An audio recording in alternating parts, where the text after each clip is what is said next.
Bizim bu gün dərsimiz torpaqşünaslıq aqrokimiya ixtisasının 2-ci kurs tələbələrindən idi. Deməli, bizim bu fitopatologiya kursunu keçdik. Fitopatologiya kursunda tələbələrə əsasən xəstəliyin tiplərini keçdik. Xəstəliyin 5 tipi var. Birinci toxumanın dağılması. Birinci tipdə deməli, həm ləkəliklər var, həm soluqma var, həm kitrə axını var, həm də nefroz var. İkinci toxumalarda yeni törəmələrin, şişlərin əmələ gəlməsi. Bax, görürsünüz. Bax. Üçüncü tipdə toxumanın rənginin dəyişməsi. Biz bilirik ki, bitkiyə yaşıl rənginə verir. Klorofil. Deməli, bitkidə yaşıl rəngin olmaması, onun klorofilin ölməsi, onun rənginin dəyişməsi deməkdir. Dördüncü tipdə isə deməli, bitkinin yarpağın formasının dəyişməyidir.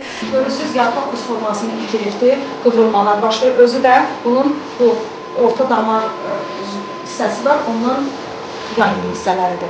Götürün bir hamınız baxın, tanış olun.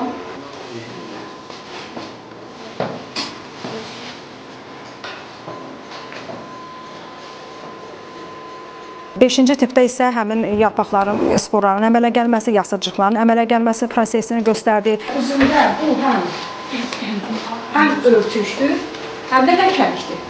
Oldu, yəni üzüm yarpağında həm örtük, həm ləkə. Deməli, həm birinci tipə aiddir, həm də beşinci tipə aiddir. Bu kursda biz deməli əsas 4 mövzunu öyrənməliyik ki, ondan sonra biz bitkilərdə bütün bu tiplərin hamısını tələbəyə göstərək, mikroskop vasitəsilə biz bunlara baxaq. Tələbələr də fitopatologiya kursunu normal, düzgün öyrənsinlər. Niyə bitki rəngini dəyişir? Hansı proses baş verir? Hansı proseslər? Klorofil Üzümdə o gibi şirkətləridir. Bunun üzərində örtük örtülədir. Artıq bunun ağ örtükləri boz örtük şəklində çevrildiyini görürük. Bu deməkdir ki, artıq bunun rəngini dəyişməlidir.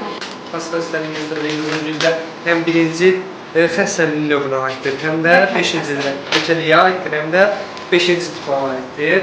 Bitkidə hər hansı bir fizioloji pozulma olduqda biz həmin ona müdaxilə etməliyik, bitkini öyrənməliyik ki, bu fizioloji pozulma, bu bitkidə olan ləkə və sairə hər hansı bir xəstəlik nədən baş veribdir, onu öyrənmək lazımdır. Onu öyrənmək üçün də laboratoriyamız var. Bitkiçilik və bitki mühafizə kafedrasında biz həmin materialları həmin kafedrada gətiririk. Laboratoriya şəraitində biz dəqiqləşdiririk ki, bu hansı xəstəlikdir, hansı cinsə, hansı növə aiddir. Bitkiləri öyrənmək, onların xəstəliklərini bilmək, bunu mikroskopda görmək və başqa sairə məsələlər də əlavə etsək, normal, düzgün aqronom yetişdirmək olar.